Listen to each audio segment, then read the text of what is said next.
الرحمن علم القرآن خلق الإنسان علمه البيان الشمس والقمر بحسبان والنجم والشجر يسجدان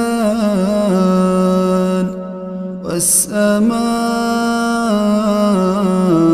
رفعها ووضع الميزان ألا تطغوا في الميزان وأقيموا الوزن بالقسط ولا تخسروا الميزان والأرض وضعها للأنام فيها فاكهة